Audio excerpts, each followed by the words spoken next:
বলেন। আজকে প্রকৃত অর্থে মনে হচ্ছে যে দেশ স্বাধীন হলো। আজকে এই স্বাধীনতার মূল নায়ক হচ্ছে আমাদের ছাত্র সমাজ। এই ছাত্র সমাজকে আমি ধন্যবাদ জানাচ্ছি। আমরা অনেক অত্যাচার, অনেক নির্যাতন ভোগ করেছি। দিনাজপুরে আমাদের সাংবাদিকদের কোনো রকম কোঠা দেওয়া হয়নি, কোনো রকম পয়সা করি দেওয়া হয়নি। সব স্থানীয় সাংবাদিকরা টাকা খায়, সব সরকারের পক্ষে ছিল।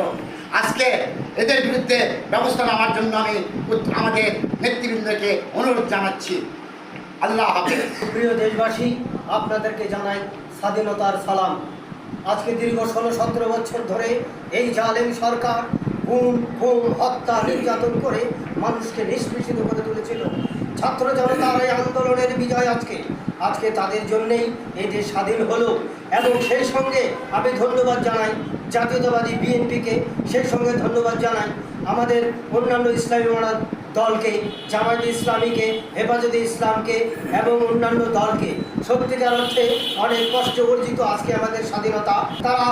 তাদেরকে নির্মমভাবে হত্যা করা হয়েছে, গুম করা হয়েছে, তাদের এক একটি কবরে অনেকগুলো করে লাশ দাফন করা হয়েছে, যা আমরা দেখতে অসহনীয় হয়ে উঠছিল।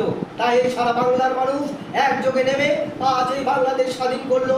আমি জানাই আমার হৃদয়ের অন্তর থেকে আমাদের সাংবাদিক ইউনিয়ন দিনাজপুরের পক্ষ থেকে অভিনন্দন, শুভেচ্ছা।